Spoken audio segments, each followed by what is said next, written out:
દીવ દમણ બેઠક પર અપક્ષ ઉમેદવાર ઉમેશ પટેલની જીત ભારે ચર્ચામાં છે। મતદારો પાસેથી પૈસા ઉઘરાવી ચૂંટણી લડનાર ઉમેશ પટેલ પર દીવ દમણની જનતાએ વિજયનો કળશ ઢોળ્યો છે।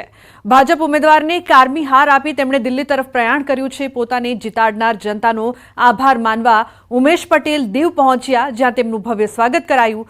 કાર્યકરો અને સમર્થકોએ ડીજેના તાલે ફૂલહાર કરીને ઉમેશ પટેલને આવકાર્યા હતા। જીતના જશ્ન વચ્ચે ઉમેશ પટેલે ત્યારે તેઓ કયા પક્ષને પોતાનું સમર્થન આપશે તેના પર સૌની નજર છે। એનડીએ અને ઇન્ડિયા ગઠબંધન બંને હાલ સરકાર બનાવવા માટે પ્રયાસમાં લાગ્યા છે, જો કે બહુમત માટે અન્ય પક્ષોની પણ જરૂર પડે તેમ છે। ત્યારે હાલ બંને પાર્ટીઓ ઉમેશ પટેલના નિર્ણય પર પણ નજર રાખી રહી છે। નવી સરકારની રચના માટે એક બેઠકો નિર્ણાયક સાબિત થઈ શકે છે।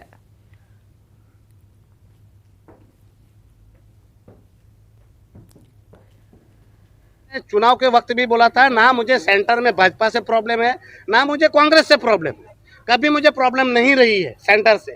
यहाँ जो तानाशाही चलती थी उसका ही मैं विरोधी रहा हूँ, पर सेंटर में क्या हो रहा है क्या नहीं हो रहा है, दमन दीव की जनता के लिए क्या उचित है वो मैं अपने कार्यकर्ताओं से मिलूंगा, दमन दीव की जनता की भी राय लूंगा, लोगों से मिलूंगा। अभी बहुत वक्त है और दमन दीव के लिए जो उचित रहेगा, और दमन दीव ही नहीं बल्कि दादरा नगर हवेली के लिए भी क्या उचित रहेगा, वो दोनों प्रदेशों को मैं दोनों प्रदेश के लोगों का हित देखकर मैं जो भी करना होगा वो उचित करूंगा।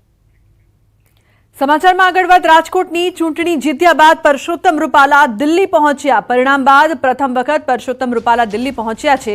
ચૂંટાયેલા 25 સાંસદો સાથે રૂપાલા દિલ્હી પહોંચ્યા। આજની બેઠકમાં અન્ય સાંસદો સાથે રૂપાલા હાજર રહેશે। તો ચૂંટાયેલા જે 25 સાંસદો છે તેમની સાથે રૂપાલા પણ દિલ્હી પહોંચ્યા છે। મહત્વપૂર્ણ આ બેઠક અને આ બેઠક પર સૌની નજર પણ રહેશે। ચૂંટણી જીત્યા બાદ રૂપાલા દિલ્હી પહોંચ્યા છે અને આ મહત્વપૂર્ણ બેઠકમાં ચર્ચા કરવામાં આવશે। तो राज्यની સૌથી ચર્ચાસ્પદ સીટ બનાસકાંઠા પર ભાજપ અને કોંગ્રેસ વચ્ચે કાંટાની ટક્કર હતી, જેમાં બનાસની બહેન અને કોંગ્રેસના ફાયરબ્રાન્ડ નેતાને 3,406 મતોથી તેમનો ભવ્ય વિજય થયો છે। ન્યૂઝ 18 ગુજરાતી સાથે ગેનીબેન ઠાકોરે ખાસ વાતચીત પણ કરી હતી। તો ગુજરાતમાં હેટ્રિક રોકવાનું જશ જે છે તે ગેનીબેનને આપવામાં આવી રહ્યો છે। સાથે સાથે ગેનીબેન ભાવુક પણ થઈ ગયા હતા।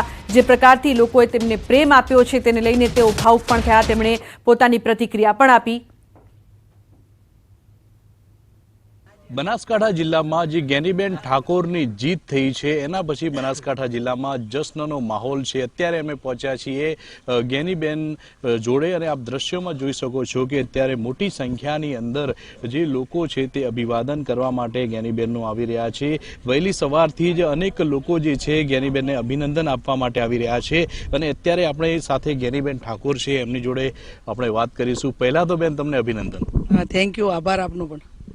બેન, મહત્વની જે કાંટાની ટક્કર હતી અને ગુજરાત તેમજ દેશની નજર માત્ર આપણી બનાસકાંઠા સીટ પર હતી અને આ સીટ ઉપર પહેલેથી જ એવું લાગતું હતું લોકોને કે ગેનીબેન જીતી રહ્યા છે અને ગેનીબેનની જે ટક્કર હતી શું રેખાબેન ચૌધરી સામે હતી કે પછી ડેરી સામે હતી કે બેંક સામે હતી? પહેલો તો બનાસકાંઠાની જનતાનો અને જે લોકોએ રાત દિવસ મજૂરી કરી એમનો બધાનો હૃદયપૂર્વક આભાર।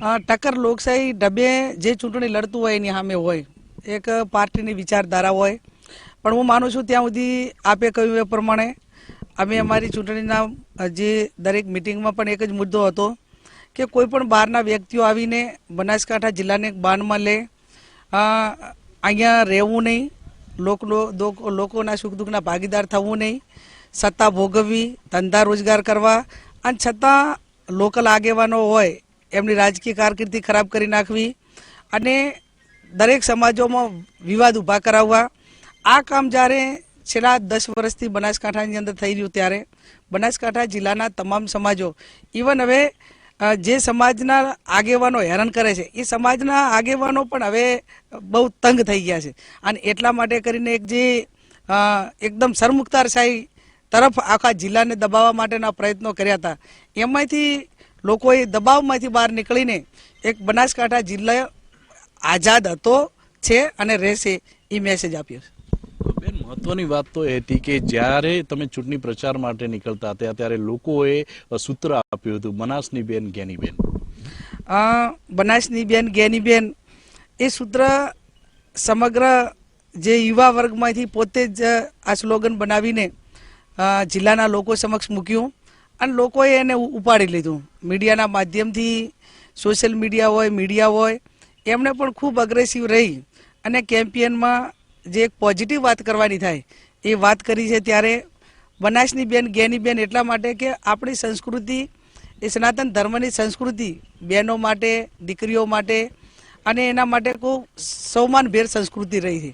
અને સૌમાનના ભાગ રૂપે જાહેર જીવનના લોકો ઘણા સાહેબ કહેતા હોય, કોઈ મેડમ કહેતા હોય, અલગ અલગ રીતે એમને બોલાવે એવું ઈચ્છતા હોય.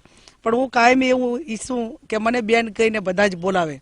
તો બેન શબ્દ એ બધા માટે સરખો લાગુ પડે અને આપણી સંસ્કૃતિ પ્રમાણે બેનથી બીજો કોઈ માનવાચક શબ્દ નથી.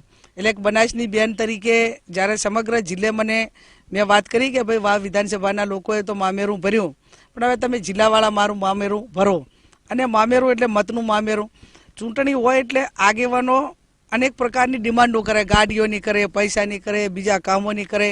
પણ આ એક ચૂંટણી એવી હશે કે નથી ઓફિસો ખોલી, નથી આગેવાનોએ કોઈ માગણી કરી ગાડીઓની શેની, અને નથી લોકોએ એક એમને જાતે સ્વભૂ તાકાતથી મતદાન કર્યું. બીજું એવું હતું કે ભાજપ પ્રચાર દરમિયાન એવું કહી રહ્યું હતું કે જો તમારી પાસે 2 ભેંસો હશે ને તો એક ભેંસ જે છે તે કોંગ્રેસ લઈ લેશે. તો શું કહેવું છે આ બાબતે?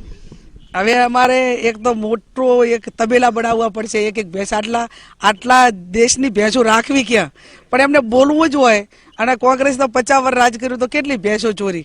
અને દેશના વડાપ્રધાન, આવડી મોટી પાર્ટી, દેશના ઇકોનોમી માટે બોલે, રોજગારી માટે બોલે, પોલિસી માટે બોલે, પડકારો માટે બોલે.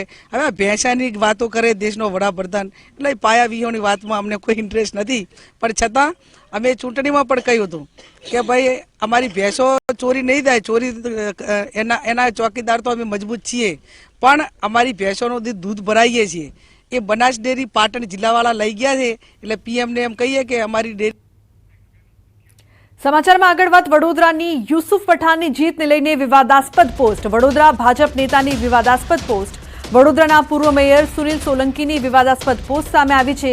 વડોદરાવાસીઓ ધ્યાનમાં રહે, બંગાળમાં રોહિંગ્યા મુસ્લિમ ઘૂસણખોરોની હમદર્દ મમતાની પાર્ટીના એક ખેલાડી આપણા શહેરના તાંદલ જાતિ છે તેવી એક પોસ્ટ સોશિયલ મીડિયામાં સુનિલ સોલંકીની પોસ્ટથી અનેક રાજકીય ચર્ચાઓ શરૂ થઈ ગઈ છે. સુનિલ સોલંકીને ભાજપે સુરત લોકસભા બેઠકના પ્રભારી પણ બનાવ્યા હતા.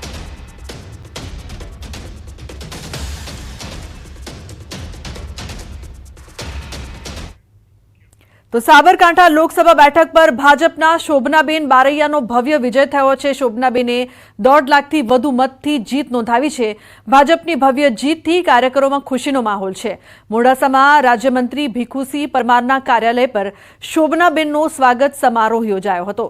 શોભનાબેનને ફૂલહાર કરી સાફો પહેરાવીને સ્વાગત કરાયું અને શુભેચ્છા આપવામાં આવી. કાર્યક્રમમાં હિંમતનગરના ધારાસભ્ય વીડી ઝાલા પણ ઉપસ્થિત રહ્યા. શોભનાબેને રોજગારી, શિક્ષણ અને સિંચાઈના કામોને પ્રાથમિકતા આપવાનો નિર્ધાર વ્યક્ત કર્યો.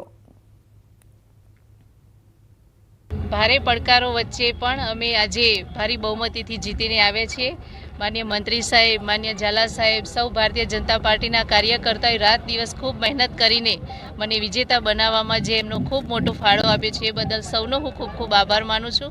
આગામી સમયમાં માન્ય વડાપ્રધાન શ્રી મોદી સાહેબના નેતૃત્વમાં, માન્ય અમિતભાઈ શાહ સાહેબની ભારતીય જનતા પાર્ટીની જે નેતૃત્વની સરકાર કેન્દ્રમાં બની રહી છે એમાં અમને કામ કરવાનો મોકો મળશે. વિકાસના કાર્યો કરીશું, સૌ સાથે મળીને જનતાની સેવા કરીશું. બેન શોભનાબેનને જે આટલી સરસાઈથી જીતશે એવો અંદાજ નહોતો, છતાં પણ અમારા ધારવા કરતો ખૂબ સારા મતોથી બેન જીત્યા છે.